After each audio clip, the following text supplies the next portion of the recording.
So I think pretty much, oh, okay. I think pretty much everybody who listens to Teresa's podcast will know who you are. But in case there's like one or two people that don't, I'd like to kind of mention. Dan and I went to the same school together. We went to the Corcoran School of Art that we talked about on Teresa's previous podcast. And Dan, I think you graduated in 93. Is that correct? 94, I think. 94. Okay. I wasn't quite sure what year you were.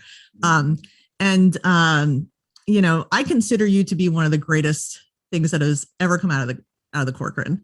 And I don't know if I've told you that before, but that's definitely how I view you. You are just as, thank you for saying that. It's very true, Dan. You're very humble, but he's this a virtuoso talent. He's, you know, currently right now you're the fine art dean at Studio and Commonity. Is that correct? You've taught at New York Academy of Figurative Art, Parsons. You co-founded the Janus School, as well as I'm missing, what's the other one? The big one. GCA. It's okay. What's that? The Grand Central Academy. And it was called Grand Central Academy. That's what we co-founded it. Kate, Michael, Jacob, and myself. So yes. Yeah. So I mean, whoa! It's your CV is super impressive. The list of awards. If I could just quickly go over some of that. You were a grand prize recipient for Best of Show in the American Society of Portrait Artists International Portrait Competition, and the exhibit itself was held at the Metropolitan Museum of Art. So you exhibited a painting there, I would imagine. Well, it's complicated, but it sort of took place that what do you call it? The exposition and the conference took place partially at the Met and partially at the Art Students League. And so the competition finalists were hung actually in the Phyllis Harriman Gallery of the Art Students League. I don't think it was called that back in the day, but that's where the competition effectively took place, and the awards were given out at the Met. But still, that's quite the thing for your resume. It was cool. Yeah, thank you. And then you're a two-time recipient of the Ethel Lorraine Bernstein Memorial Awards from the Corcoran, which was something that I'll be honest, I'd never heard of before I knew that you had received it. So maybe that's something that you could talk about a little bit later, but also the Martha Earlbach Award, New York Academy of Art, and then two-time Elizabeth Greenshields Foundation grant, and last but not least, Living Master by the Art Renewal Center. So quite the pedigree here, and we're super excited to have you. I personally have been a big fan of your work for a long time. I think you're just, you know, one of the best in terms of your mark making in both your drawing and your painting. It's absolutely alive. And to put a little Easter egg here in this podcast, I blogged about a class that I took of yours. I do this Wednesday workshop Wednesday feature on my blog, and I talked about your workshop then. And the way I would describe how you work is you work from traditionally, I think a lot of artists draw from the outside in, and I think you have a tendency to draw from probably a little bit of both, but from the inside out. And you have this beautiful, expansive mark making quality to your work that adds such a luminosity, because you're not everything is totally, there's a lot of openness to your mark making, and it's just beautiful. So I've been a huge fan for a while. And if people don't know your work, they should stop the podcast right now, go research it, and then continue listening. Again, thank you so much for saying that. It's extremely kind of you to say. And you know, I consider it no accident, Suzanne, that you're saying these nice things to me, and there's this almost heavenly light that's casting across the TV screen. So, you know, I'm not sure if it's my heart talking, but you're becoming angelic as you speak. Oh, Dad. There's a window. I'm sitting right next to the window. It fits. The sun is setting. It's not a filter. Of daylight savings, but thank you, Dan. Well, I was hoping that we could talk a little bit, start with our shared experiences of the Corcoran, and I don't think it's any accident that you've ended up becoming this lifelong educator in the arts, and such the power weight that you are as far as the teaching and all the things that you've done. I would assume that it has some kind of correlation to your experience, right? Your fundamental experience, your foundational experience. I think that's right. It's sort of strange to talk about yourself, and especially 30 years ago, to your 30 years ago self, in terms of how you were, what made, what comprised you, what made, your being kind of tick at that time versus today. And one of the weird things about me is I don't remember a whole lot until I was in my late teens, because I was on all this allergy and asthma medication. And it really kind of moved. See, because I was trying to go for music, I was really interested in becoming a singer. And I was taking these lessons up in Arlington, going up to Lion Village Apartments in Arlington from Fredericksburg. I was in Stafford in the middle of nowhere. And did you know Dave Grohl at the time? Like, were you part of that circle at all, Dave Grohl? Because no, he's I never in our area. I know he was at the show, the Monsters of Rock show in 1988, where I was at RFK Stadium. Remember RFK Stadium? Yes. But no, I wasn't part of that group. So I was going up and I was trying my heart out to become a singer for a heavy metal band. That's what I wanted to be. And I was inspired by, it was the 80s and car crashes. And I can totally see this, Dan. Over the top stuff. That's what the 80s was. It was almost like a pastiche of life. It was so great and so weird. But try as I might, I just couldn't do it. I mean, I did not have the capacity, either the dexterity, the physical dexterity, or whatever it took to make that happen. And this is not something I was trying lightly. I was practicing hours and hours every single day. I was practicing breathing exercises. I was using all the metaphors. As luck would have it, I encountered this teacher in Arlington. His name was John Lackey, and he was just the most amazing instructor. But he was a singing instructor. He sang bel canto and taught me about the value and importance of metaphor in teaching. Oh, you froze up for a second there. We're conducting on Zoom. Yeah. So please continue. I'm plugged into a hard wire, but sometimes it signals that I'm not stable, but I think that's me. I'm not stable. So, what happens is trying to get these singing lessons working. And at the same time, I am, I'm drawing the flyers for the band. And so, do you think, if I can interrupt real quick, do you think your perceived lack of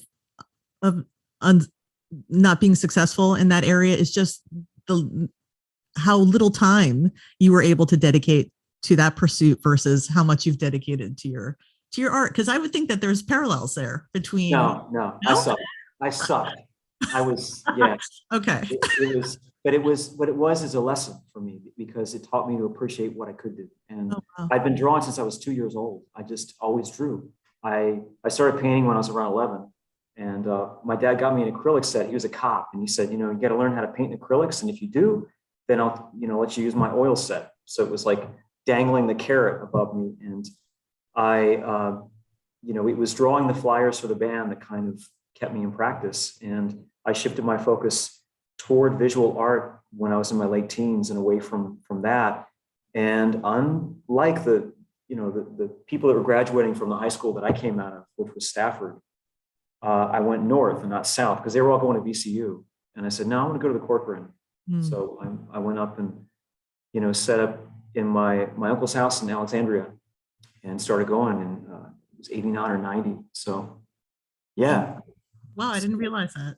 I think I may have bungled the question, though. What was the original question? No, that was let's start with your time at the Corcoran. So that's how you got to the Corcoran. What did you think about your time at the Corcoran, about what you learned there, your experiences, and then maybe how that parlayed into your career is kind of what I'm thinking. And then also I'd love, because you're so knowledgeable on art history, I would really love for you to discuss who taught at the Corcoran and their connections, et cetera. And yeah, sure. I can get into that. So when I entered the Corcoran, which I guess was the fall of 90, the foundations department had been created and had been set up in Georgetown. And so I would go, up to, I guess it was Farragut on the metro. It's been years, my God. And then take the bus up M Street and up Wisconsin Avenue to that annex. And that's where Foundations was taking place. And I thought Foundations was just glorious. I mean, it was so inspiring. that's where I got the first figure drawing classes. And I remember you talking about the figure models from the podcast that you both were talking on. And one of the models was, I think he thought he was a secret agent, but he really wasn't. And he was studying judo, and he would, on model break, he would look at the judo magazines and show them to us and say, this is how you defend yourself if you're attacked by two guys with knives. Check it out. And so it was an exposure to the wonderful weirdness of visual art and creativity, but it was also very heavy on skills at the time. So it was like you said. Do you remember who taught the foundations drawing for you? Lynn Shuries and Franklin White. Okay, yeah. Who were just super sweet. I really thought both of them were amazing. They were great people. They were so great. They had this enthusiasm that was contagious, and they were, unyieldingly supportive of what I wanted to do. And it was a lot of gesture, and not so much the kinds of things that we would orchestrate these days and how we frame them. We wouldn't call that so much proportion.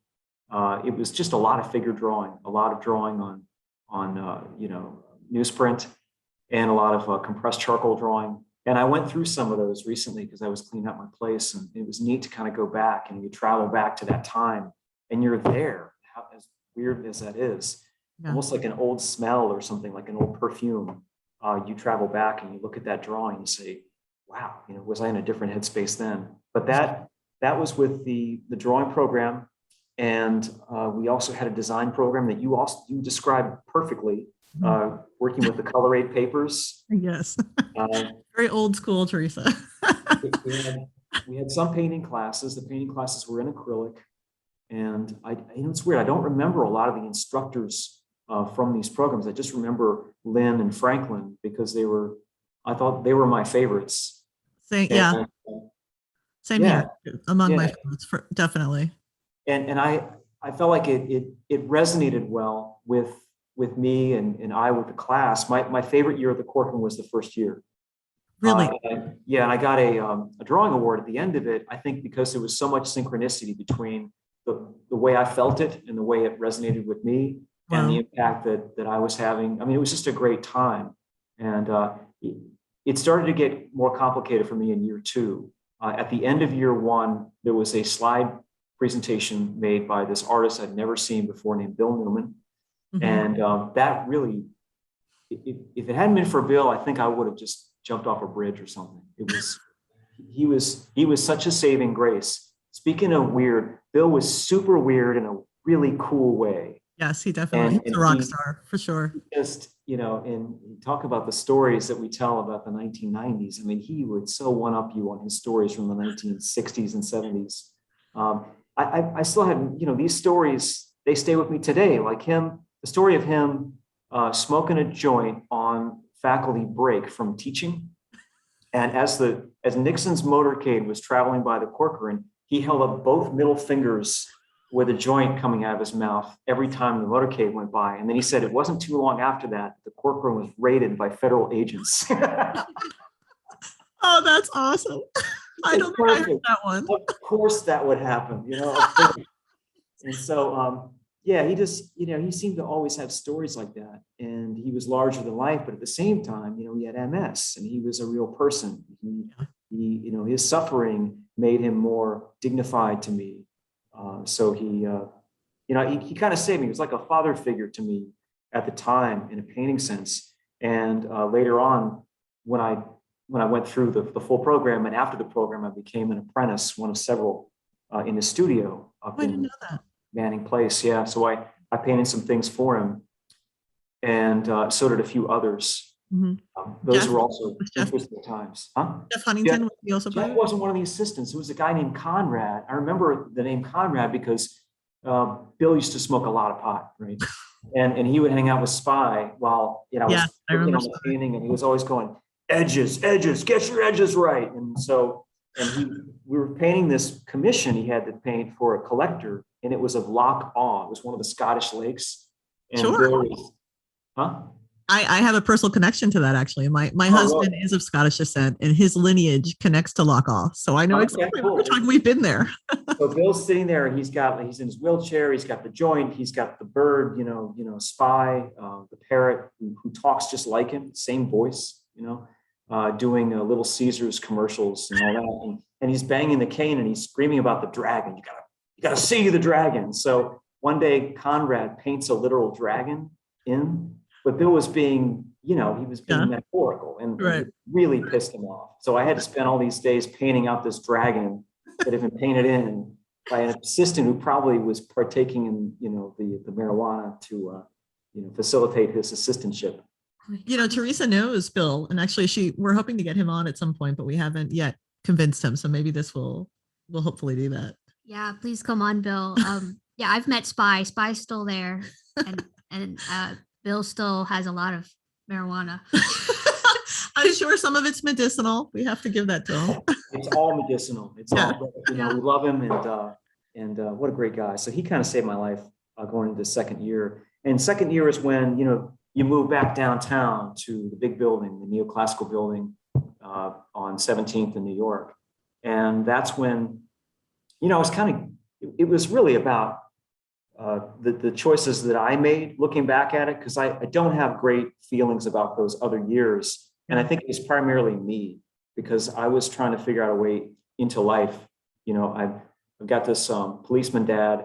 My mom gets into a severe car wreck at the end of 91, or May of 91.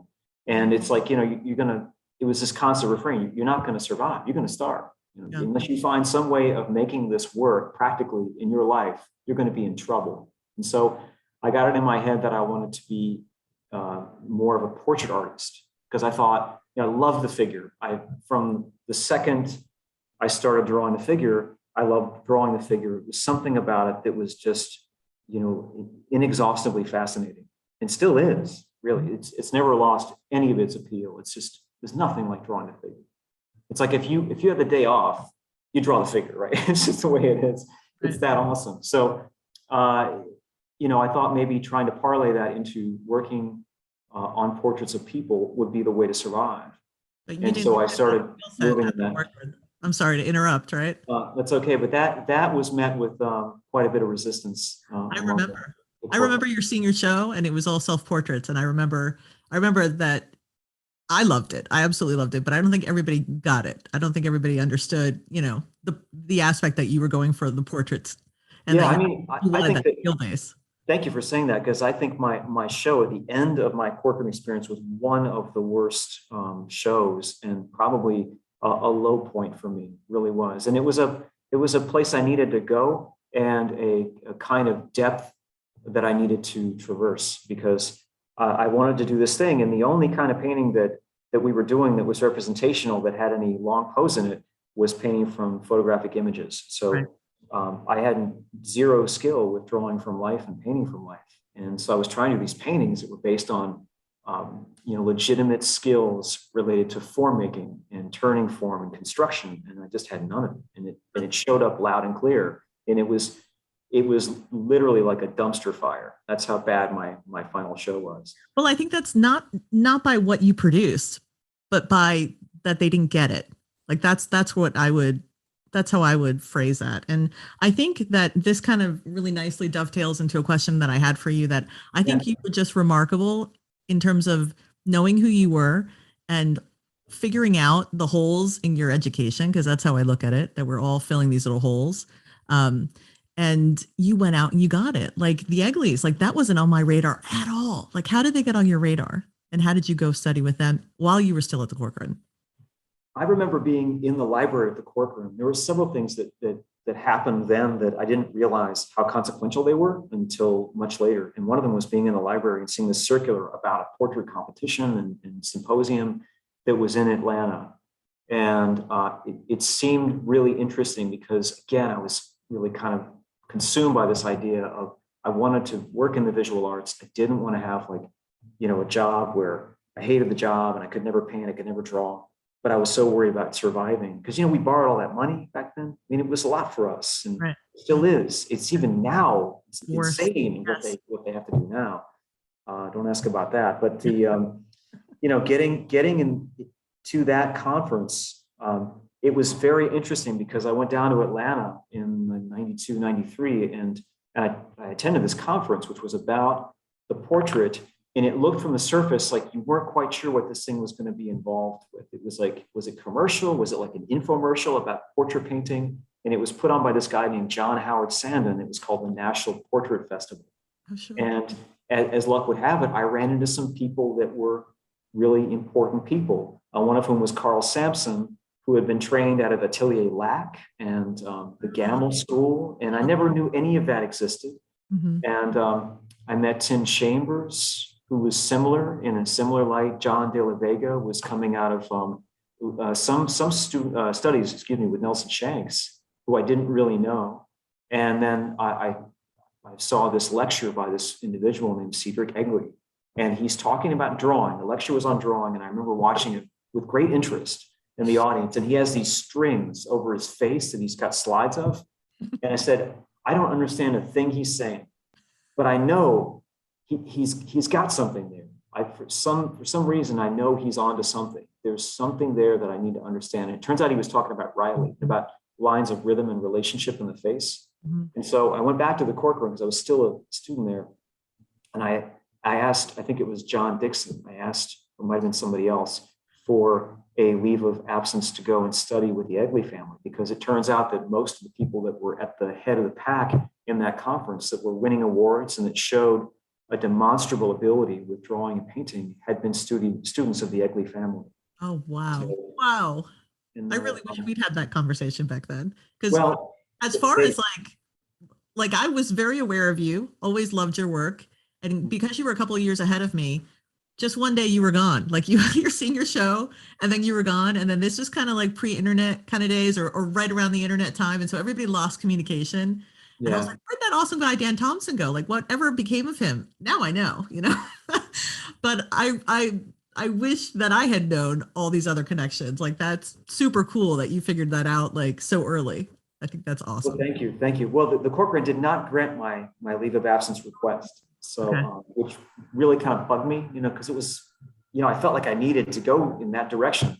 Yeah. And I needed a kind of, affirmative sign, give me a sign, something like that. So as it turns out, they did later approve it, but it was already, their conference, their workshop, their intensive that the Egleys were putting on out in Maryland had already had come and gone.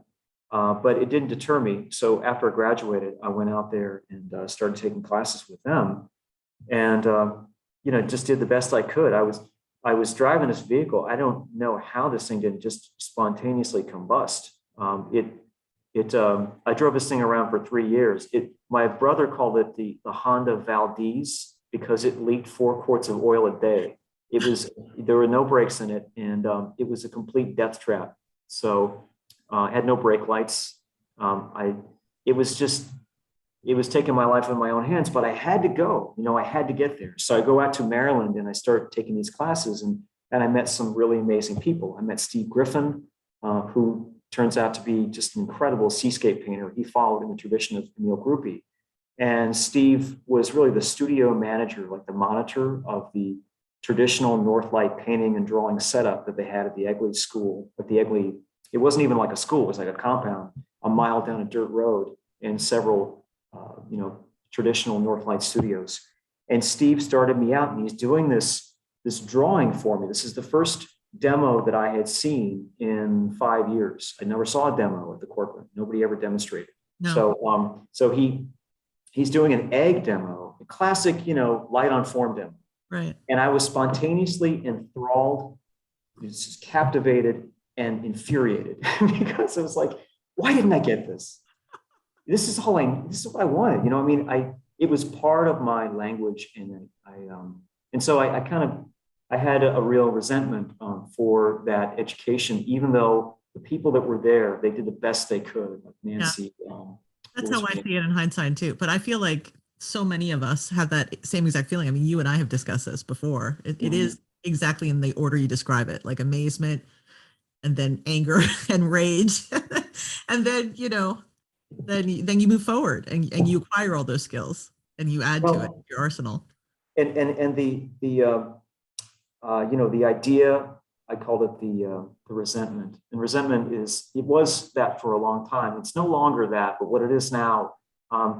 When I look back at those times and sort of play back the recordings I have. Maybe they're faulty recordings or something, but that whole apparatus of how you apply the paint, how you wield the brush, how you draw, how you make decisions about hatch was just rendering, quote unquote. But there is just an incredible underlying philosophical foundation to it. You know, the manner in which someone engages to articulate their imagination.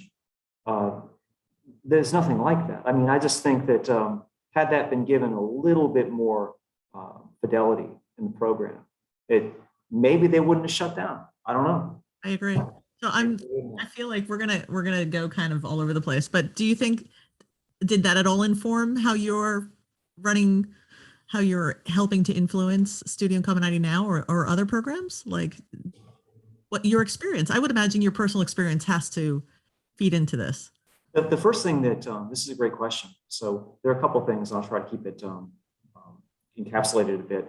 I am, somebody used the word curator of the program here, and it's a good word, because when you curate something, you don't dominate it. And so when you're attempting to provide a student with these requisite skills, what I love about this program is how they're already kind of cut away from each other, and they're identified. They're almost like encapsulated into these separate complementary disciplines. And what I'm obligated to do in curating the program is not indoctrinate somebody that they have to work this way.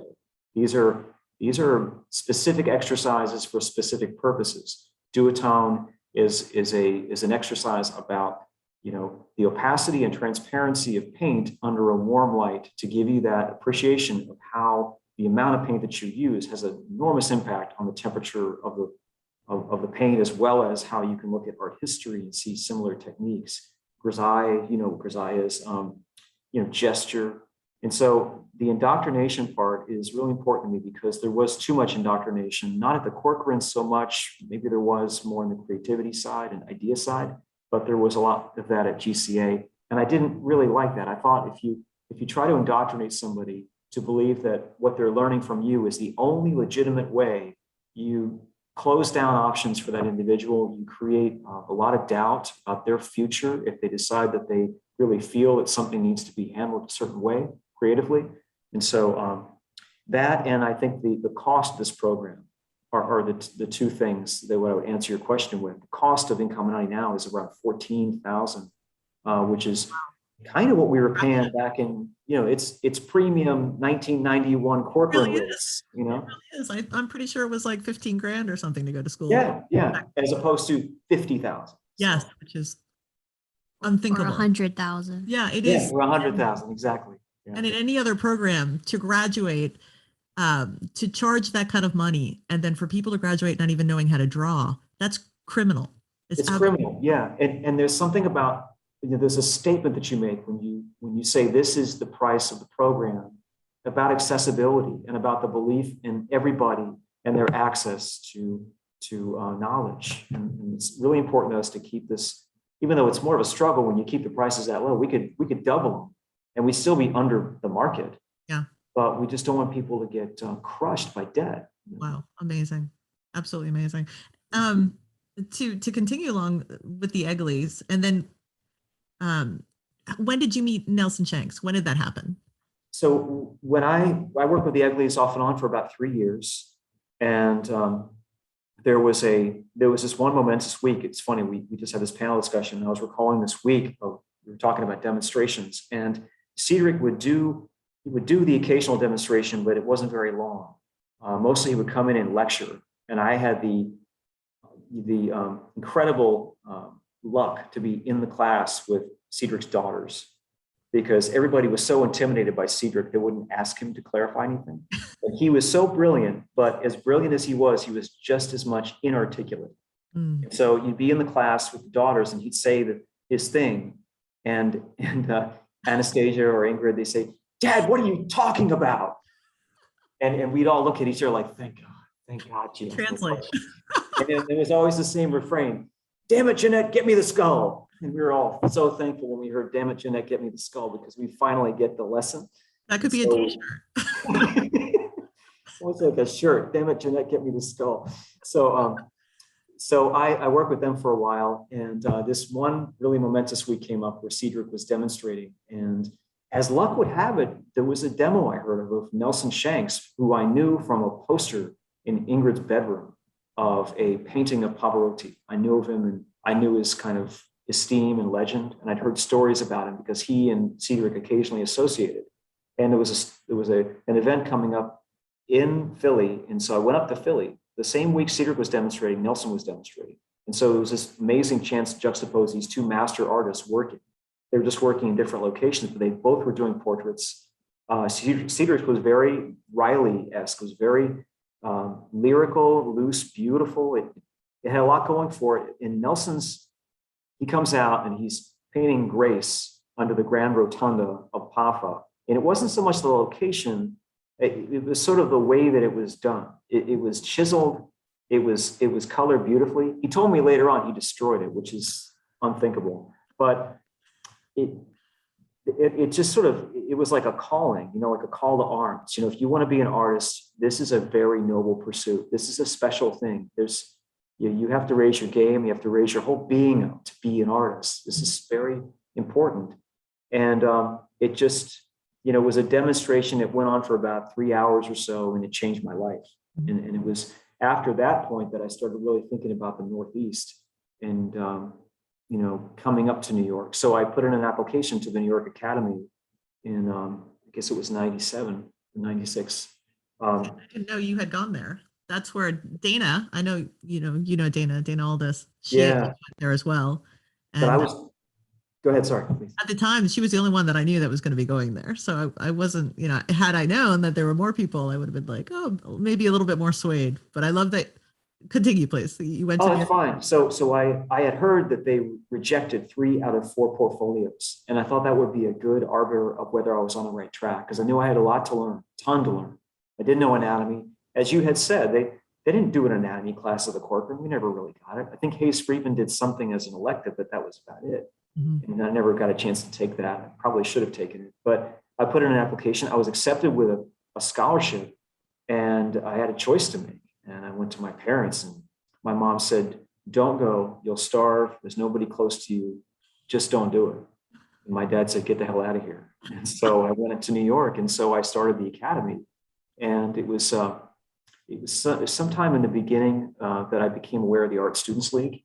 And I loved the academy, but I felt like I needed more training and needed more education. So just to increase my skill level. So I went to the Art Students League. I'd taken a workshop with this guy named Dean Keller, who I was really impressed with. And so I started taking Dean's class, and there was all this buzz at the time about Nelson Shanks returning to teach again, because he hadn't taught since the 1980s. And that's when I started working with him at the Art Students League around, it was around 1998. Wow. So how were these like evening classes for you? Like, how did this work with you supporting your MFA? Well, I got the loans because I had the scholarship. I borrowed the maximum amount, and it was in the first semester I started getting my bearings, because you have to get used to New York. You're living in Brooklyn. Where is this crazy place? What's it all about? You go into the academy. I start classes at the Art Students League, and then I also met an artist named Dennis Cheney, who was a kind of a very brainy, super smart mathematician type from LA. And he sort of reminded me of Rick Ocasek from the Cars. He had almost exactly the same look, except he was blonde. And he told me about this studio called the Water Street Atelier. And so from the beginning of the second semester at the New York Academy on, I went to the Water Street Atelier 4 mornings a week for 4 hours. And I did a full-time load at New York Academy. And I did 3 nights a week at the Art Students League. And it's like I tried to kill myself with classes. Yeah, over by that. I mean, overload. So, but it helped. It really helped. Clearly, those were all the right choices. It amazes me where your headspace was at the time, that you didn't take for granted that everything that you were learning in your MFA program was sufficient, that there was still more out there that you needed. I don't know if I would have been. I want to say that doesn't surprise me that much, because that was the culture in Florence when I was studying. Really? And John Singer Sargent had a schedule like that. He went to the Académie des Beaux-Arts, Carlos Duran, and Leon Bonnat. Like he had a 2-hour lesson with Bonnat at 8 to 10 p.m. every night or something. So you read all that in biographies, right? Yes. And then you think, I need to do this. Yeah. This is what I need to do. The dual masters. I could, yeah. True. Good point. Yeah. And I love what Teresa just said about Bonnat, because I mean, Bonnat is a hero for the American art academies. When I was doing some reading about H. Siddons Mowbray, Mowbray was the big deal teacher at the Art Students League. It's Mowbray. He was an American born in Egypt, but he studied with Bonnat, and he became like the main guy for teaching at the Art Students League in the 1890s and 1880s. So when you do Google searches or whatever search engine you use to look at the old Art Students League drawings, most of those really beautiful 19th century drawings were done in Mowbray's class, which means they were directly influenced by Bonnat. And one of the cool things is it's weird. I found the biography on Mowbray, because he was also a mural painter, and he wrote a little bit of it, but his wife wrote the rest of it. And it comes in the mail, and I open it up, and it had been inscribed to Dean Keller's father. And it just kind of showed up. So crazy, so kind of amazing. But he talks about it being in Bonnat's atelier. He said nobody did a thing without the model. And he was very dismissive of Bonnat. But he could not have been who he was without Léon Bonnat. Bonnat was a really important presence and a great influence. He was Spanish, right, at the French Academy. And I think he embodied a lot of the study that they wanted to do in Spain to go and look at Velázquez. And there was a story that I don't know where I heard it from, but Bonnat had a commission to do a crucifixion painting. And the students were aware of the commission. And they were also aware of the fact that given this tiered system, you never approached the master, you couldn't, there was all this protocol and, but they're drawing or painting in the studio, and they hear this nailing sound, going on in the master's studio next door. And of course, what they're thinking is this guy's like nailing a cadaver to a piece of wood. And that's probably what he did, right? Because it was strict realism. That's exactly what Mowbray said about Bonnat, strict realism. Oh my goodness, wow. That's so interesting. Touching upon a couple of things there, hearing just the environment in the academy and the ateliers that Teresa studied at as well, where the professor is dominant and the whole thing in art schools where you have the critiques that are that everybody can throw their opinion into, whether or not it's warranted. It's such a different environment in the academy and in the atelier. It's so different. There was a story about Nelson that he told where he went into Brackman's class at the Art Students League, and you didn't challenge the teacher. You just didn't do it. And he didn't see Brackman for 2 months. He was in class, didn't get a single crit, didn't get any help, none whatsoever. And so finally, Nelson, he said he sheepishly approached Robert Brackman, the master, and said, "Excuse me, professor, would you mind telling me what you think of my painting?" And he said Brackman just sort of gestured in the general direction of it, and he said, "It stinks."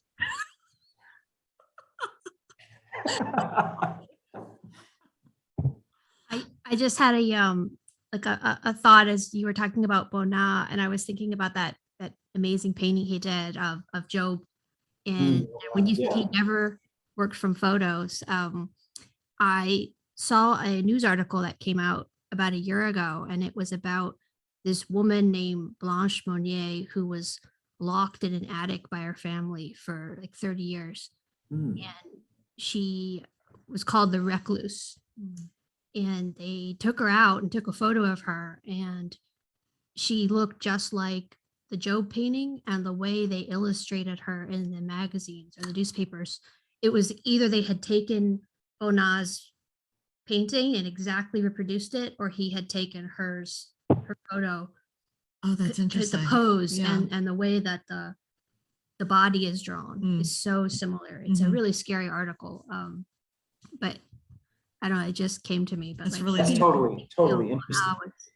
What strikes me about what you said, Teresa, is we all know that painting. We all know, he's seated and he's leaning forward. He's got his arms off to his side, and you think of like how many images are made every single day on Instagram. I mean, there must be 10,000 images every day.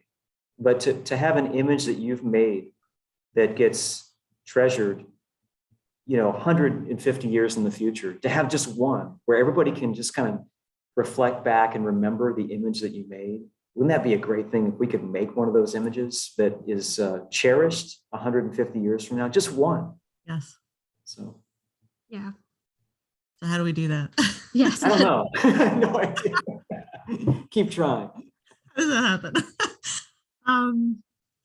Teresa, maybe that's a good segue for your question. I had a question that I thought I should ask for the listeners, because you mentioned a couple of times your hesitancy to sort of become a fine artist and embark down this path, and being a successful artist now, do you have, and also an educator, do you have any advice to like younger art students who are maybe thinking the same thing, and I know times have changed a little bit, and I think we are going to be asking a few questions about social media, was the one internet. thing that, So now I feel like a lot of young artists have the added pressure of feeling like they have to compete with all the new forms of visual entertainment. Yeah, I wonder what your thoughts are, Dan, because I suspect that they're kind of a little bit more aligned with mine, whereas like social media is important, but I kind of also don't give a, about it either. Whereas I think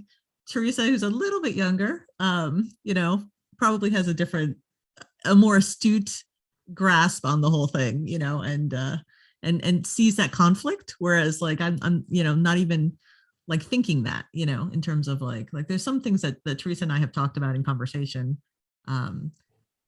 I think we're looking to give that kind of like inspirational flame to the younger generations, right? Something to think and hold on to while they're doing all this arduous study. But also the kind of the dangers inherent in social media. Right? Okay, yeah. Like we've talked about that, about promoting yourself, self-promotion, and what's that line between making art, and then what's self-promotion, and then does one affect the other negatively?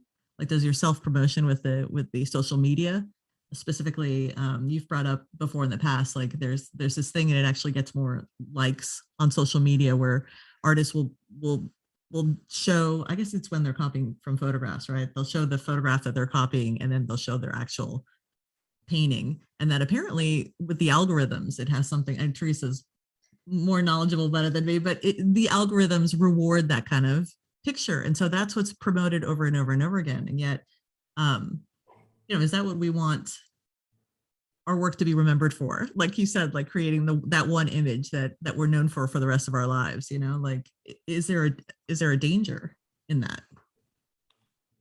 I think there's certainly a danger in that. And one of the interesting things about your question is it's just such an unknowable answer.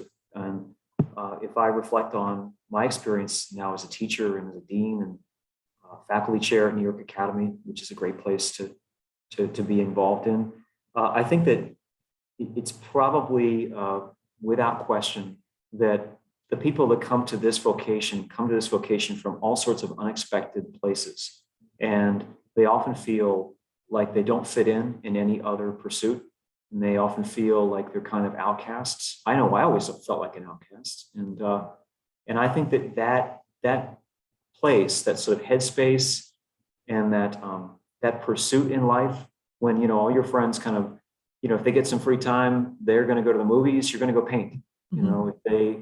If they get some time to contemplate, they're going to go watch TV, or they're going to go to, I don't know, the football game or something like that, or go skiing, and you're going to go look at the biography of Mowbray or something like that, because you feel this thing which constantly makes you feel like you are swimming against the stream of society, and that is a very important thing to protect and to nurture and to affirm, and not to let go negative, because when it goes negative, it's just so weird. You go through life and amazing people who, there's suicide, and there's people meeting these untimely ends.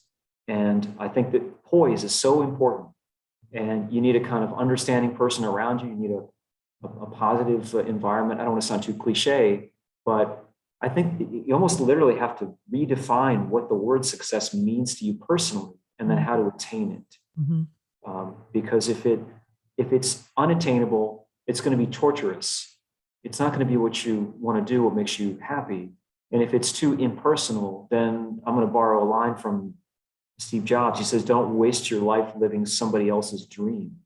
And it's a really great line, because it's possible to impose whatever the phenomenon of success is supposed to be on your work and have it fail every time. And equally, it's possible to concoct your own personal idea of what success is and what fulfillment feels like, and get there every day, and be fulfilled by what you do. Because God, it's so brief. You know, we don't have that much time, and we're all going out. It doesn't end well for any of us. So just kind of make the most of it, right?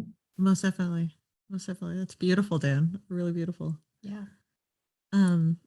Gosh, we could really expand on that. But Teresa, you had a thought about technique. Well, I love talking about technique, and I love the work, Dan. And I remember the last time I looked up your website, you had these great, I think some of them were self-portraits and still lifes, but they were like full color, tons of texture. And you do one of these things that I think I've been doing a while, which is like turning the form with color and not just with value. And I think that could be fun to talk about. Yeah, it's a great thing to talk about, because when, for example, we just had our reaccreditation visit here in Commonity. We practiced this, what I call color spot painting, which is the light key pursuit.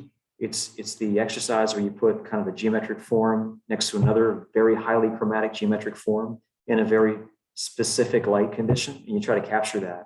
And the person that called it color spot painting was Edwin Dickinson, because it was one so-called muddy spot against another. So all these off notes would compare and contrast with each other and create this effect of light. And that's a beautiful thing, because it comes out of directly an art historical practice championed by Charles Hawthorne and William Merritt Chase, but mainly by Hawthorne and later by Hinchy.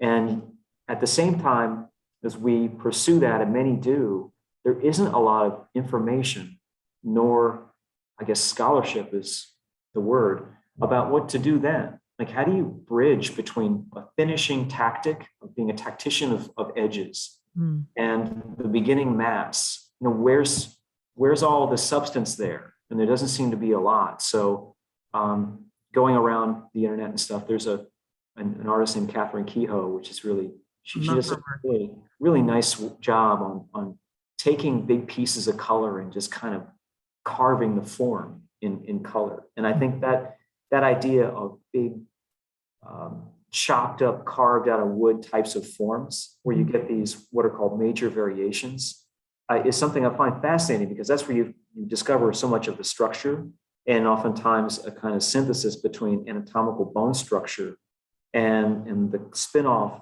things that turn into morphology and soft form. So I've just always kind of been interested not only in that, but something about trying to paint skin and complexion. And we're going to be doing I've been talking to Sam Adequate. We're going to do World Skin Tones Day. We bring in models from all different varieties, walks of life and skin tones, and we're going to set them up in the studios and celebrate World Skin Tone Day. Oh, that's so awesome. Sometimes looking into skin, it's like looking into water, where you can see, you know how you're in the Mediterranean, you can see your feet. You know, it's like you can see into the skin, you can see layers of color with all kinds of complexions.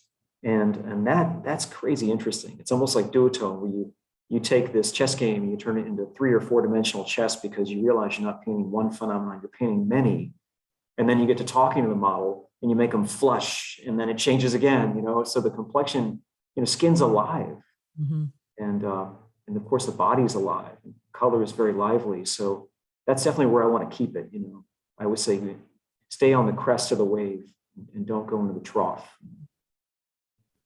It's just the broken color, like it's that kaleidoscope of layers of color. Well, yeah, there's a pretty interesting passage that I refer to a lot from John Howard Opdyke or George Howard Opdyke? But it's Art and Nature Appreciation from 1933, and he talks about this difference between painting and mixing color versus painting and mixing light. And the whole idea of broken color is to kind of cut color across color like a pastelist. And so when you back away, you get what's called optical fusion. So they mix almost, by effect, by backing away. Whereas, he argues that the more you mix, the more dull they get. And there's some truth to that, because the more you emulsify these two pigments, the less kind of spark they have. So I've always been sort of taken by that, and imposing a kind of pastelist technique on oil paint can be one of the more interesting things. Oh, I totally agree. Do you work a lot in pastel, Dan? I wasn't familiar with that, with your work in pastel. I've got a lot of pastel and a lot of color pencil, and I do use it, but and I do work a lot in it, but I don't tend to, like, I've got them laying all over the studio, but I haven't really put a show together. I've got drawers of them, but yeah, I wouldn't say that I am a pastelist, because I don't have that dedication to the medium. I really like media that take me in different directions and keep feeding my intrigue. I like a lot of kind of older, like vintage stuff. I use a lot of older, when I can find them, pastels and graphite pencils and things like that. They intrigue me because they're so well made. You like the history of it? I do, yeah. Years ago, becoming a teacher at the New York Academy, I was contracted to teach Drawing 1, and I started teaching in the MFA program. It was the weirdest thing ever, because I was teaching CE, which is continuing education, right? And the school had a fire in the year 2001. It was June, and so they had to move my class all over the place. I was teaching it at a coffee shop, and then they moved the class to the Leroy Neiman building up at Columbia University, and then 9/11 happened, and the school almost closed. And they asked, because we had 2 teachers quit on the spot, and they asked who wants to teach drawing. I raised my hand, so that's how I got hired. It was 9/11, but I came in and Dan, how bad was the fire? Was it like the Glasgow School of Art, like that kind of thing, or? It was horrendous. You walked up the stairs at New York Academy, because in those days, the entire first floor was a cast hall. There was nothing on the first floor except just the door to the second floor, because that's where they would do the diploma shows. And so you walk up to the second floor, and you could see the third floor through the floor, because they came in with pickaxes, and what the fire didn't destroy, the firemen did. And they didn't do it because they were being, right, vicious. They just had to extinguish the fire because it was in the walls. So it kind of burned out the second and the third floors, because it started in the kiln. So anyway, I'm hired to teach this class, and I was also asked to teach painting and cast drawing and structural drawing, and then later history of drawing technique. And that's what led me to the vintage materials, because they were just part of the protocol of teaching that course. And there's a lot of kind of interest in where they were being made, when they were being made, what they're made of, and continues to this day. Mm-hmm. I think I've heard you talk a little bit about that. Teresa, you're going to say something? Yeah. I think I'd like to ask what colors you use in oil painting, what pigments or mediums. There's an affinity there for your color with Teresa's work as well. So she specifically wanted to ask that. I also am an art materials nerd, so yeah. I just love hearing. That's great. Yeah, what I have on my palette are these, what I call them positions. So I've got a Venetian red position. In on any given day, I'm going to use Venetian red, or I'm going to swap it out with my favorite is Italian Pompeii red by Williamsburg. I like that color a lot, but sometimes I want to use like Mars red. So instead of putting all 3 of them or 4 of them or 5 of them on the palette and overwhelming myself, I'll just switch them out with that one spot. So my burnt sienna position right now is occupied by quinacridone. Is it brown pink quinacridone? I'll think of it in a minute. But it's a more purpley version and a more granular feeling pigment than burnt sienna. On my permanent magenta spot right now, I'm using amethyst, which is a beautiful color made by Michael Harding, I think. And sometimes I'll use cadmium green, but I've been using cinnabar a lot these days. I really love cinnabar, the one that Rublev makes. And I've been using a lot of the Rublev earth colors, because I just think George and Tatiana I think they have just an amazing operation. And the stuff that they make, I'm a big admirer of their paints, of them, of their scholarship. They've been nothing but generous to me, and I recommend their paint a lot. to others. If I had any paint I would buy, it would be theirs. Almost all would be theirs. I'd buy their whites, I'd buy their earth colors. But I would also I still like the cadmiums, only because I haven't tried the rublev cadmiums yet, but the cadmiums from Old Holland. I like all of them, like cadmium yellow light. I like light better than lemon. Lemon always feels a little bit dissonant on my palette, so I use light. And I like deep. I like extra deep a lot. Extra deep kind of goes with the Commonity hot light. Orange is neat, cadmium orange. And then I might go with cadmium scarlet. That's a Danny Dawson color, cadmium scarlet. I was talking about that. And what I do is I set the palette up where I've got cadmium and then kind of earth, cadmium, earth, cadmium. And it reminds me of the notion that the palette is like an instrument. So if you lay it out like a piano or something, and you kind of know where everything is, then it kind of works pretty well. So essentially it's amethyst, dioxazine. Usually I go with Old Holland ultramarine blue. I've been playing with cerulean. There's a cerulean that Lucas makes, which is really great. I went down to Alabama and the student showed it to me. It's a super charged up cerulean blue. It's not real cerulean, but who cares? It's great. So I'll go. German brand, correct? The German brand, yeah. And then I think from there I go into,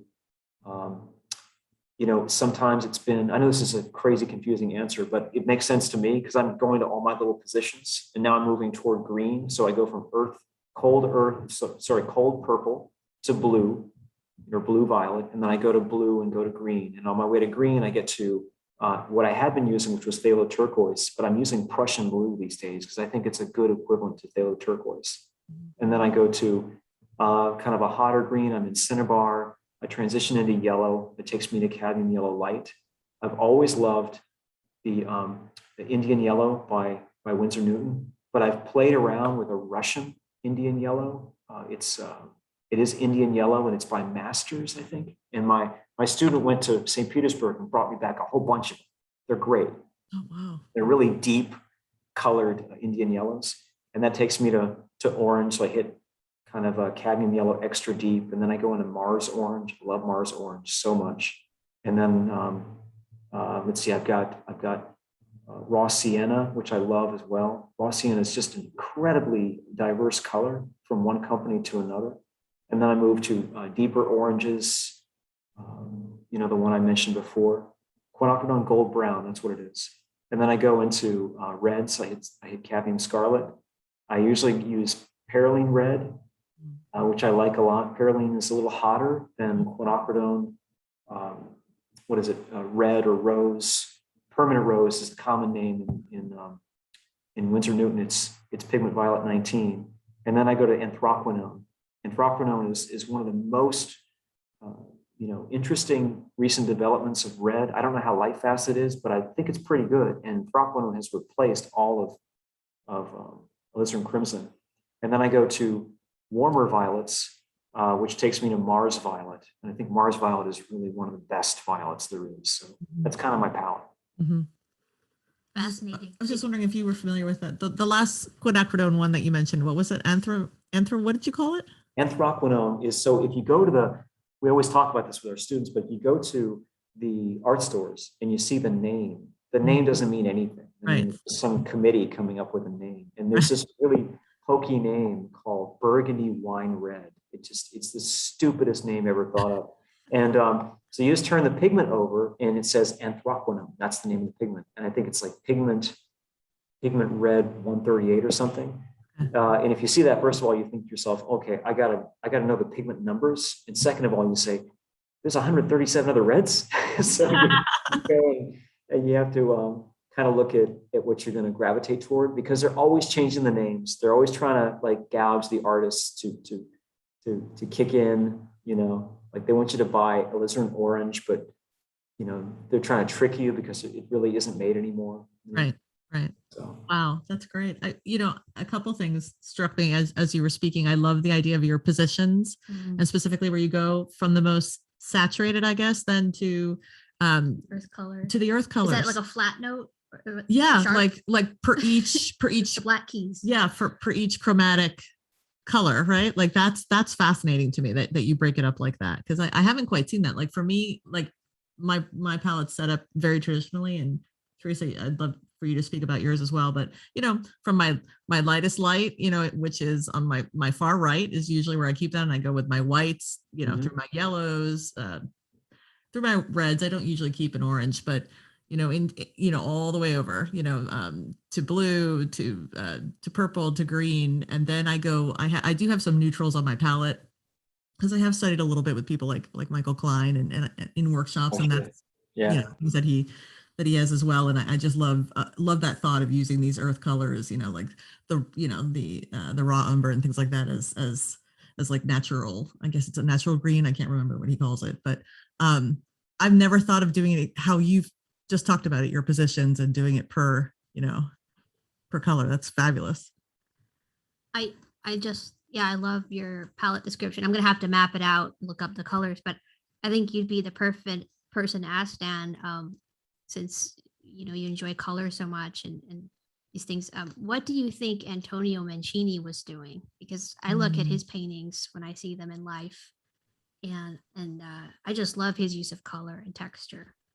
And well, it's a really great question. I mean, one of the things that has to be said is, and Myron Barnstone used to say this, it's really hard to get into the mind of a genius, because he used to say genius, he would always say genius is a law unto itself, because he had that, orator way of handling his lessons. And so it's hard to know, given that level of competency. I mean, that guy was just out of control. He was a beast. I mean, Mancini is amazing. And also, Mancini is going through, according to him and his biographers, he caught syphilis, which has several different stages. That's the same thing that Al Capone had. And I think the third stage is when you hit that insane part. And he was treating his syphilis based upon an artist friend's recommendation of topical mercury, which is only going to make things a lot worse. I guess that was the treatment at the time, from what I understand. But how's that for supercharging insanity? So he was using that along with those crazy string grids that he had, where he's pressing them into the painting. I agree with Sargent. He was just the best of them. He was so great. Him and Fortuny, but mainly him. He was a more insane version of Fortuny. Yeah, I just remember seeing a lot of his pieces in person, and then reading some of those biographies, which seemed kind of difficult to come by. And unlike a lot of other painters like Bonnat or Sargent, there wasn't a lot of literature about Mancini's methods, and most of it was about his erratic behavior. So like you can see he's a genius, but you're just like, what? And he even left art school early, and it was. I can't imagine he's the only artist that had syphilis. Like, I'm trying to think, was Goya? What did Goya? Did he have syphilis? A whole other conversation there. Yeah, that would be a good book. Well, yeah, there's a couple photos of Mancini as well with his, groups of people, students, something like that, where he's peeking his head around the corner, and he's got that insane look in his eyes, and he looks like Nelson. He looks so much like Nelson. It's weird. But I really don't know. But I think that you look at some of the paintings by Mancini, and they are literally 100 years before their time. Yeah, that's what I was trying to say. Yeah, it was quite amazing. What made you think of Mancini? Oh, he's just one of my favorite artists, and when I have favorite artists, I just keep puzzling about them. Is there a tactile thing that you think is similar to Dan's? Because I think possibly there is. Well, I look at paintings not just for the narrative quality, but when you see them in life, you try to unpick the details, and you stand back and you try to imagine yourself there, and how you would have put the painting together, and was it from life, natural light? You just ask all these questions, and so it's just one of these things that's been in my head for years. And whenever I meet really knowledgeable and amazing artists, I ask them these kinds of things. Well, I love that. I feel like they would know. Yeah, to me, there's a common thread here. That's kind of what I'm picking up on. Highly specialized line of inquiry that I just like. Have you seen the texture on some of those? Like the ones with the hand that's like 2 inches out, or is it Philadelphia that has it? Oh, I mean, they're everywhere. There's like a huge collection in The Hague, because he had a collector named Mesda who bought like hundreds of his paintings, and And then they're all over like Italy. There's also the one in Florence that has all those reflective surfaces, you know, she's like a bride or something, and there's all this metallic stuff. And it's just, it blows your head off to see it. It's like he's on another wavelength of painterly prowess. I mean, he's just, you know, Like you said with the duotone, it's like several dimensions. You know, it's not just sight sizing, it's not just photos or just life or anything. It's kind of hard to think about, especially when you see them in real life. Like there's things you have to stare at for 20 minutes and then you start to see things that weren't there before, like other objects in the background or figures. It's just it's where I give Vince Desiderio a lot of credit, where he comes up with this wonderful phrase called the technical narrative, and he defines it, although it's one of those phrases that can be brought into different situations. And to me, what it means, it's this idea that, as I had said earlier, that there's an underlying technical philosophy, and philosophy is not too strong a word to use, that where somebody like Mancini can reach within himself and concoct these incredible ways of expressing what he's doing, which are about just the love of the language of expression. I mean, there are poets like that out there, and I don't know for the life of me why that part of our industry has been so maligned and so dismissed. It's not like a friend of mine once said, you know, you have artists sometimes that need to feel great by putting down other artists. You know, why does the industry of instruction need to put that part down and dismiss it and call it beneath real art, when it's so enriching and there's so much fascination? And I think people like Mancini got it and expressed it perfectly.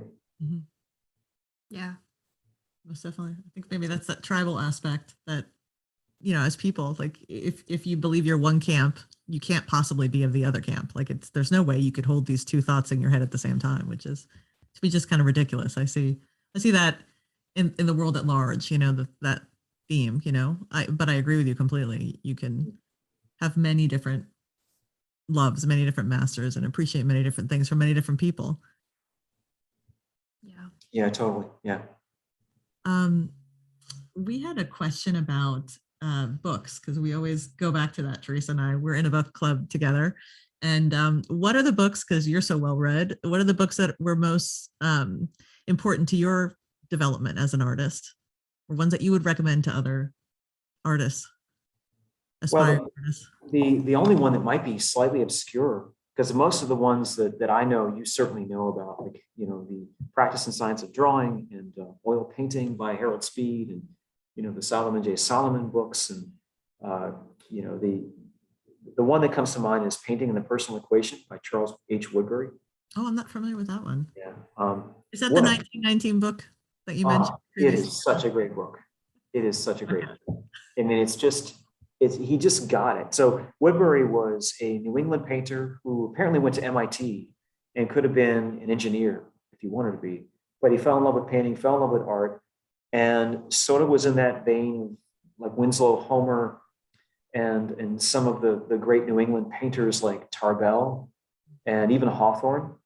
But he understood so beautifully what he was doing, and he knew how to write about it in a way that not only gave you a good, genuine sense of what he was after, it also was imbued with the exuberance for painting.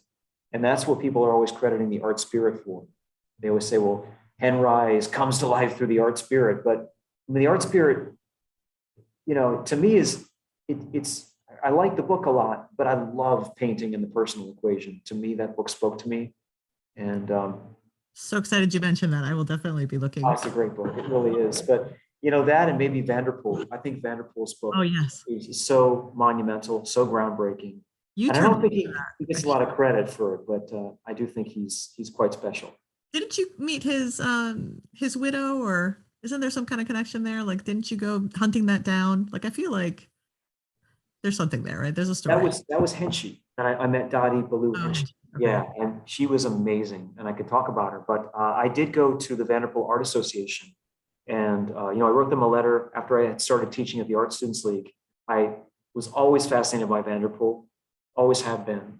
You know, there's nobody who is a kind of new generation, like second generation founder of the American Academies, and by that I mean, you know, like the Corcoran in 1869, and the resurgence of PAFA, you know, under Akins, and of course, Chicago Art Institute by several, among whom are Vanderpool. Nobody from that generation that I can think of that wrote a book from that era that centered on the technique and the training, and Vanderpool really is the one. And so I wrote them a letter, and I got a letter back. I had been writing them for a little while, and the former archivist named Jimmy Lee Bueller had passed away. So I wrote a letter to them again, and I got an answer from, I guess he was the chairman of the board of the John H. Vanderpool Historical Society, and his name was Sid Hamper.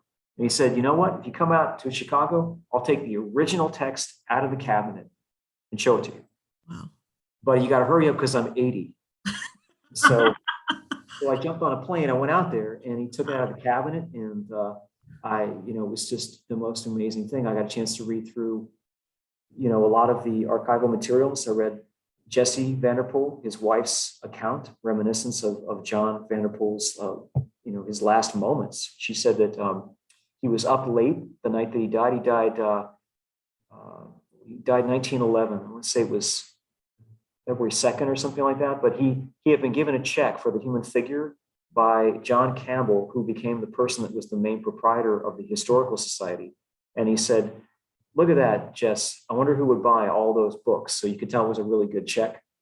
And then he passed away, early in the morning of his third heart attack. Wow. He had a real real cardiac issue. Mm-hmm. And but I just think he's quite a hero. He just, for him to write down, according to his wife, it was 30 years of research. That's what she said about his career. So we don't often think of the human figure as comprised of research, but it really was. It was just a kind of aesthetic research that got folded into a text for whom there was no precedent. So for me, he is the genesis of structural drawing in this country that gets changed into more of a mechanistic way of working structural thoughts into the minds of art students. But I think without him, we'd be missing so much. And that publication, the one that's current, is the Dover publication, isn't it, of the Vanderpool? It is, yeah. And there's this really small, right? Aren't they? Like the pictures themselves are pretty small as far as that size. Yeah, like it would be wonderful if they could publish it much bigger format for us artists, to enjoy. And the various editions had different reproductions. So the 1907 copy has different images than the 1911 copy, and then there were spaces for you to draw in it. Wow! In the early editions. So cool. I had to copy every single page out of the Vanderpool book when I was at the Angel Academy of Art. Florence. Was that one of the assignments? So I have it in my head. God bless you. I mean, that's great. And what year did you copy? Which edition? Oh, it was the Dover one. And we did like every day we had to do a page. So good training. Yeah, it was into your head. It's true. And the Bridgman too, that morphology. Yeah. It's really helpful. Well, I remember from the lectures of going to workshops with you, Dan, of seeing you break that down, the Vanderpool approach with the Riley approach there's all these approaches that you do, and it's just absolutely fabulous. Like nobody. Yeah, I love your I guess they're partly from the cadaver studies you do, but just those knee and foot construction drawings. Are you going to make a book of all that? Like make your own Vanderpool? Yes. I've had students come up to me and tell me that they own the Vanderpool book, but should they read it? And I say, this has happened a lot of times. And so that's a somewhat discouraging sign for ever writing a book when you hear stuff like that. It's required reading on your materials list. It is required reading, although it's not easy reading. There's this, I can't remember his name. He comes in occasionally to the workshops. He's a student of Danny's down in Virginia.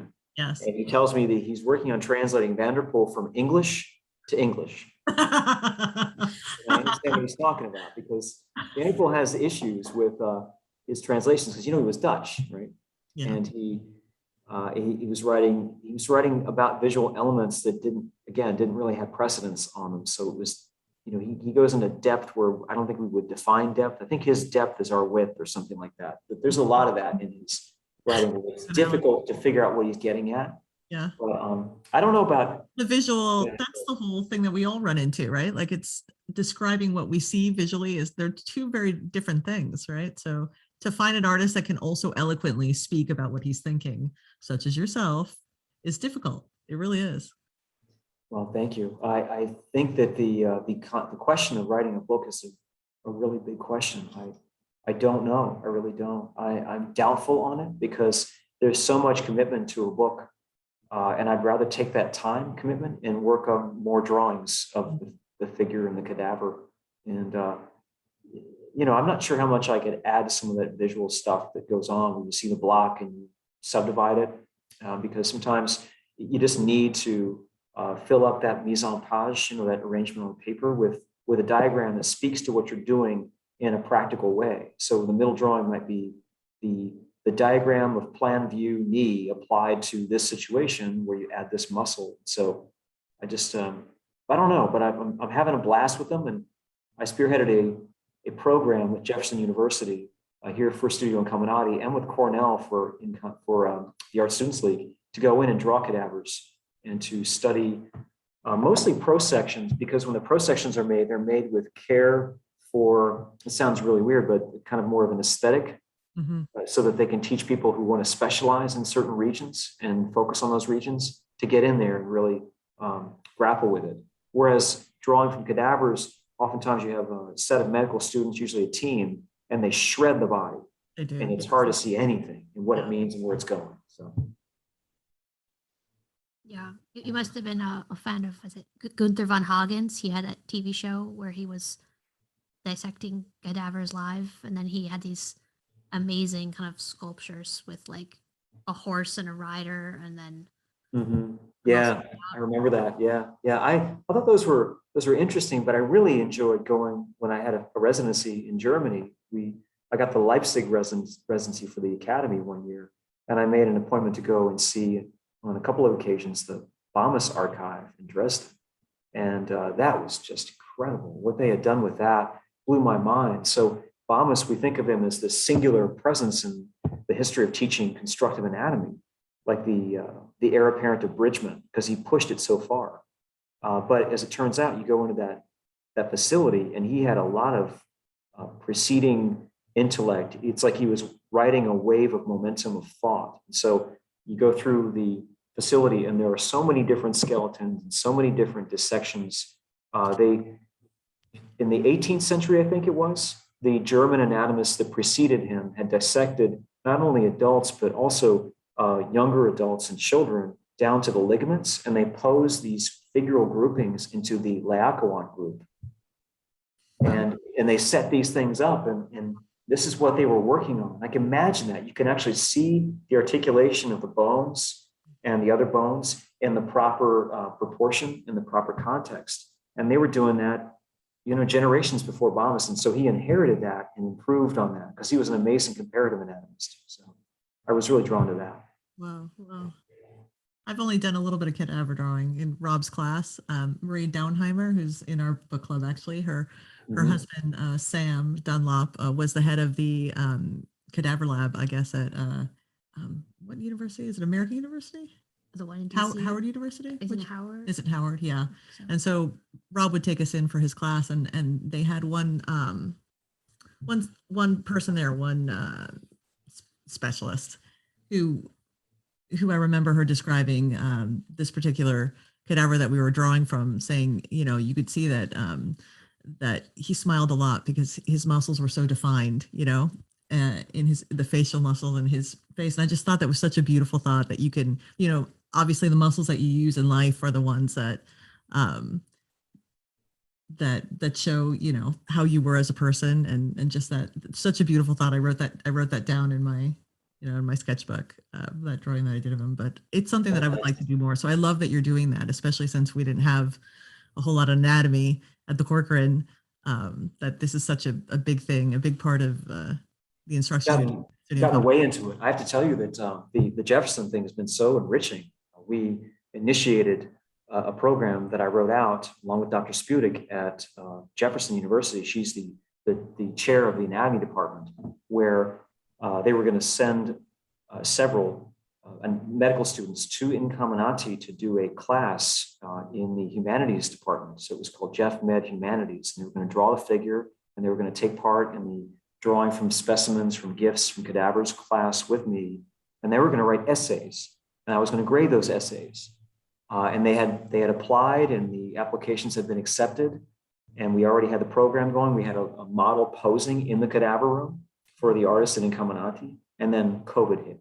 So, and so we have to go through the protocol now of reconstituting the program, but we will. I thought it was neat. We had a doctor over there, one of the heads of humanities. His name was Dr. Sal Mangione. He came and lectured that essentially doctors these days are glorified bookkeepers. That's what he said. And he was trying to go back to Netter and the idea of close observation and looking at things like earlobe creases for hypertension signs and other things that you pick up on in your patients when you don't stare at the computer screen the whole time, but actually look them over. So we're hoping it's a marriage of two different disciplines. Oh, what is the book that we're reading now, Teresa? The Age of Insight. The Age of Insight. That's exactly what they talk about it. It's the scientific, genesis of so many, Freud and psychoanalysis, and then also observational medical practice of looking beneath, seeing what is, seeing superficially what describes below. Like who is that proponent of that they mention over and over again? I'm gonna blank out on that. Yeah, I thought I remember it. I was like, I'm never gonna forget that but name. They map everybody to that one guy that figured that out. That if you look at the surface, like just like you were describing with the earlobe, that you could figure out that this person has hypertension. Like it started there in Vienna. Oh yeah. Let me know. We'll send you that. Yeah, please do. Yeah, and I'll send you a picture of my panel too, so it doesn't. So it's less confusing than my description. Do you know this book at all? No.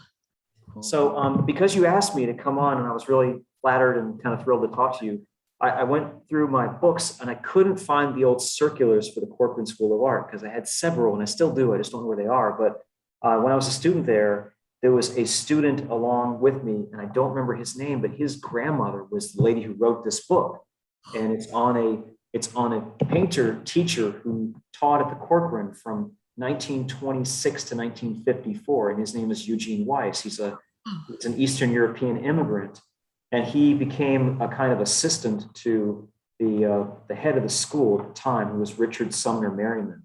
In fact, it says in here somewhere, I won't be able to find it exactly, but in June of 1926, it looks like, from page 16, Richard Merriman became principal at the Corcoran, and Weiss was promoted to instructor with an increase in salary from $400 to $700 for the school year, effective October 26 to May 1927. And it's just really interesting because there's something about the way everything is written in here. It's not necessarily like champion Joseph Conrad writing, but it goes to that feeling of proficiency, of kind of technical grace, of trying to get people to really think about their industry and their artistry and their ability to draw, and a searching again within themselves to put forth great effort to achieve something that's transformative in the way that they work. And that's what they were about. And how weird is it that Eugene Weiss and Bertus Baker are totally forgotten today? Like nobody even knows who Merriman is. Have it there. Oh, right? That connection. Talk about that a little bit, because that's afterwards, right? Like we're talking right now the 1800s. We're around 1900, and if I can find it here, there's a thing about Tarbell. Okay, when Weiss entered the Corcoran as a student, because he goes off and fights in World War I, and he goes and I guess he gets the GI Bill, which I didn't know it existed that early. But Edmund C. Tarbell filled the position of school principal from 1918 to 1926. And it was on Tarbell's recommendation that the fledgling artist was in 1924, it says here, 24, offered a vacancy as assistant instructor. So I guess he was promoted in 1926.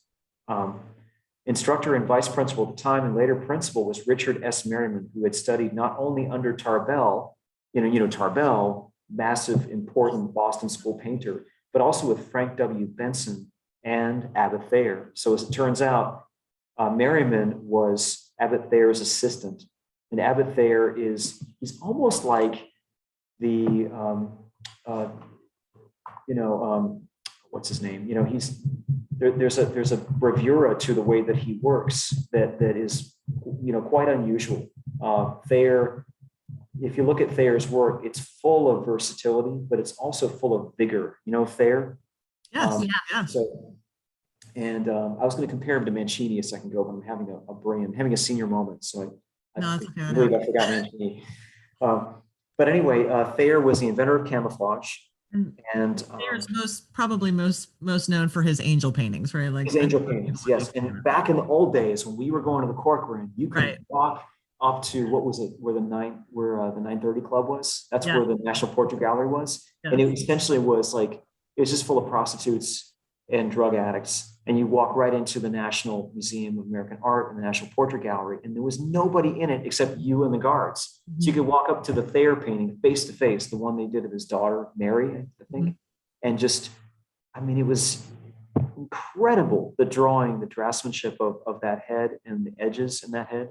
And that was the person who was the teacher of the headmaster of the Corcoran, who taught Cedric Egley's father. Oh, okay. Now it's coming full circle. I love this. Yeah. So I get near the end of that last year of the Corcoran, where I'm obviously going into a place where even Bill Newman thinks I'm insane and he really did, because I was going for portrait work and I didn't know what I was doing. And I discovered this thing which they never talked about called the archives of the Corcoran School of Art. And then you go in and you look at these incredible, pieces that were being done in the 1920s, mostly in the 20s, up until about 1935. And they were essentially, they were guided by the proprietor, by the principal, who was Merriman, who was kind of the chief painter who ran the school. And that's when this guy named Bjorn Egley, a Norwegian immigrant, showed up at the Corcoran and studied it and won some prizes. Wow. And wound up becoming a celebrated portrait painter in his own right, a painter for the DuPont family, and then wound up educating his son, who also studied with Frank Riley. So it was a really neat tree, where I was able to connect with Cedric and then connect back to the Corcoran. Realized I had gone to the Corcoran 70 years too late, and then get to know what it was to sort of understand a little bit of Frank Riley. He was another totally wild, pivotal figure in the teaching of art. So amazing. I mean, you were led there, basically, it sounds like to me, by Merriman. That's really absolutely fabulous. You know that I'm sorry to interrupt, but when I met Merriman's sons, because I went and he had one son who was a doctor. He had one son who was a doctor, and he had another son who wrote for Life magazine. His name was Merriman as well. And it turns out, thank you. I'm getting a skull. So the one son that wrote for Life magazine became very interested in artists. And so if you've ever seen that biography of Andrew Wyeth, where it's just the eyes, look at the bottom of the title page and it says Merriman. So, it is. Yes, you're right. Richard Sumner, Merriman's son, wrote that book on Andrew Wyeth. Wow, that is such a good book. I mean, it's a great book, and it's pretty cool. Skeletons out of the closet in that book, right? Yeah. But I mean, why are they forgotten? I bought a Merriman painting on eBay not too long ago, and it's of his wife, and it's in terrible shape, but it's got straight up Abbott Thayer eyes. The way Thayer did those eyes. And it's like he passed it on to Merriman, and it's in the painting. I read an interesting thing about Thayer in one of his biographies.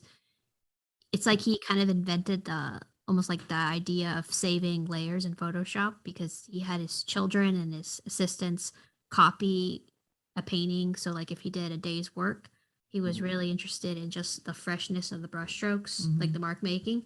So they make me 3 copies of this. And then he'd work over one of the copies. That way, if he messed it up, he'd have his original saved version.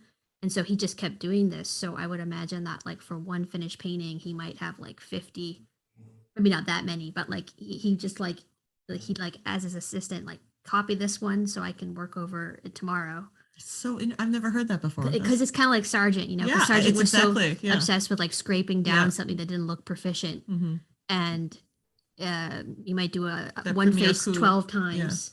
So but Thayer did it differently. He'd be like, just make me some copies, and he'd hide all that extra work and just make it look like, bam, look how easy that was. Oh, so fabulous. It gives the paintings so much energy, doesn't it? It's like through sheer force of will, Thayer was able to make these things happen. And when they didn't go well, they just collapsed. It was like a train wreck. And I kind of like that, as opposed to being just kind of middle of the road and everything's pretty decent.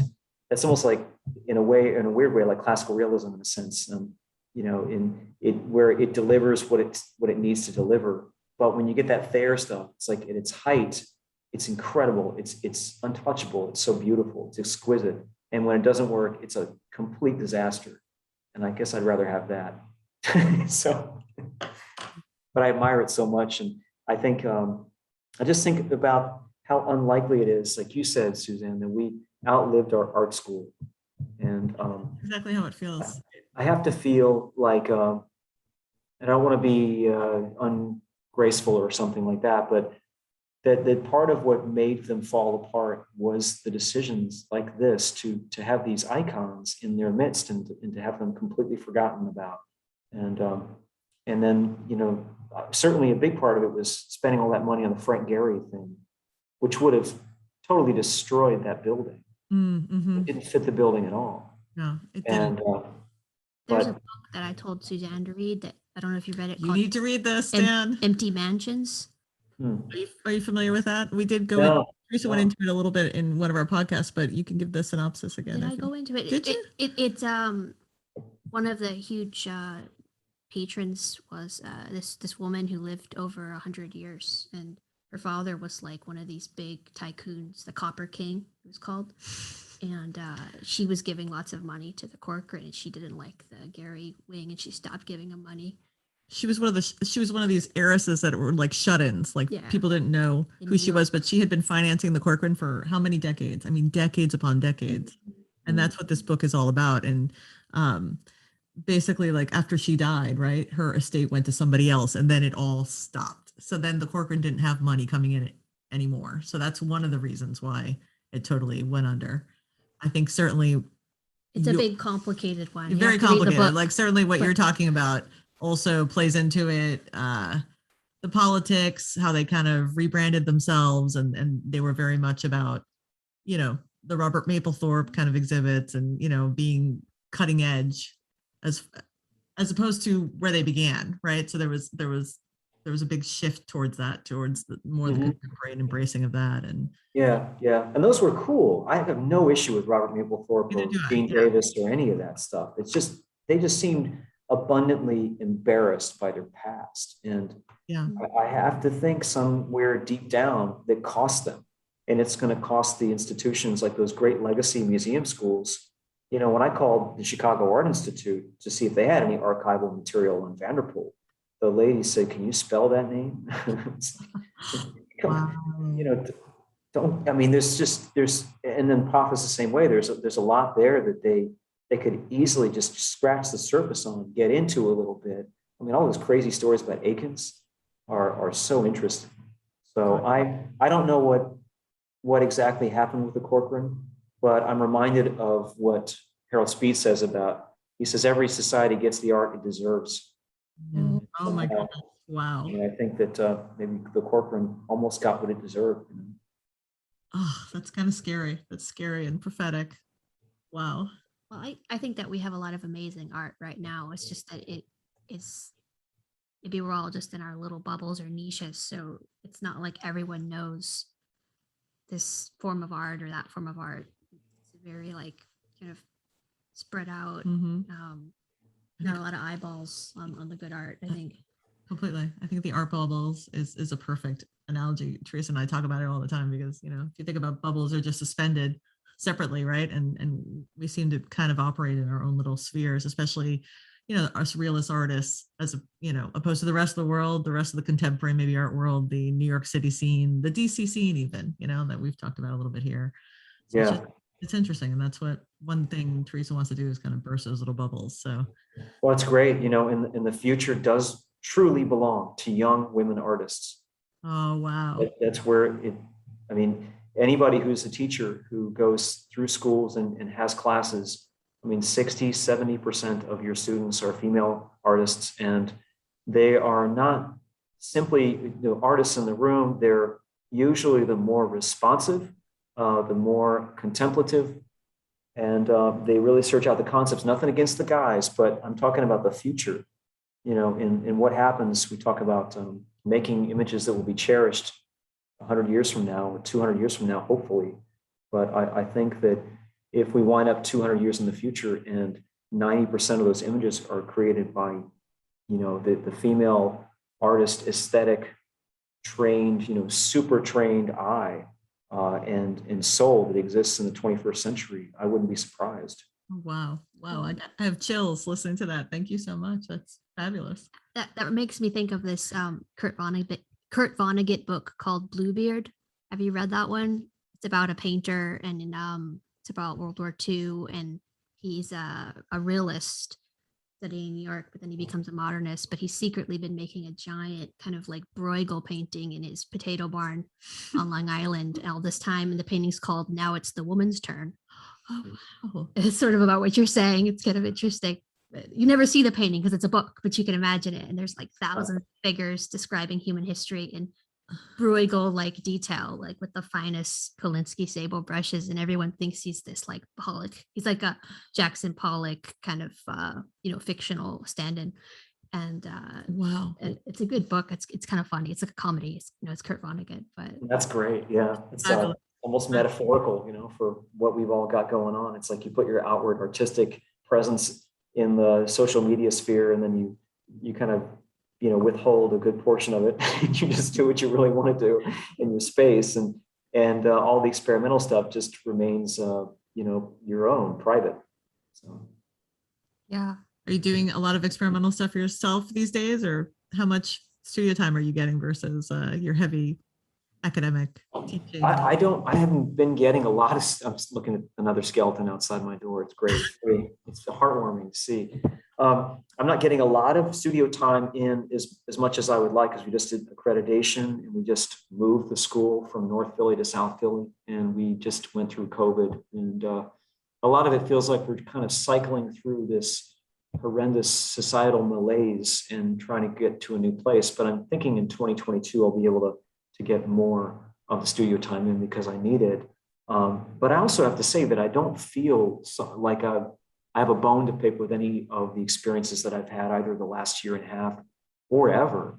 I'm extremely lucky to be in the position that I'm in. And if I get time to draw and paint, I don't feel obligated to do anything. I just feel obligated to kind of feed the soul again, you know, make you to do something that feels like it's going to be something that I want to do. You know, it's going to be, you know, every moment is really going to count in that regard. And I think that's important because it's really easy for anything to start feeling like a job. Mm-hmm. And when you feel obligated to a job and you feel kind of confined and restrained by the dynamics that are associated with that job, the expectations that are associated with that job. And I just don't feel like the 21st century is going to have a lot of that in terms of expectations, what we're all supposed to do. We're going to forge ahead and figure out our own newer ways of doing things, the ways that are idiosyncratic to the 21st century. More fluid. Wow. Beautiful place to end. That's what I was thinking. Yeah. That's beautiful, Dan. Thank you so much for taking. Thank you for having me. No, you two are really wonderful listeners. You have great speaking voices, by the way. And thank you. That's the mics. I put a lot of money into the setup. I'm running through this old computer, so you're going to have to do a lot of editing on me, but you sound great. Thank you. You've been so wonderful and enlightening to speak with. So thank you so much. He always is. Thank you so much, Dan. My pleasure. Yeah, thank you very much for asking me, and God bless you both, and wish you all the best with everything. Hopefully we can connect again soon. Same here. Please let me know when you're in town. Do you come down to Alexandria? Yeah, December. I'm coming down December, and then I won't be back until next August again, but I'll be down, when is it? December, hold on. Or Silver Point. I do some Silver Point drawing with the group. Oh, fabulous. On the 11th and 12th, if you want to do lunch or something. Okay, yes, I'd love that. All right. All right. Sounds good. Okay, beautiful. Thank you so much again. All right. Thank you, Dan. Take care. Have a great day. Thanks a lot, too. Bye now. That was great. Yay! Okay, he went.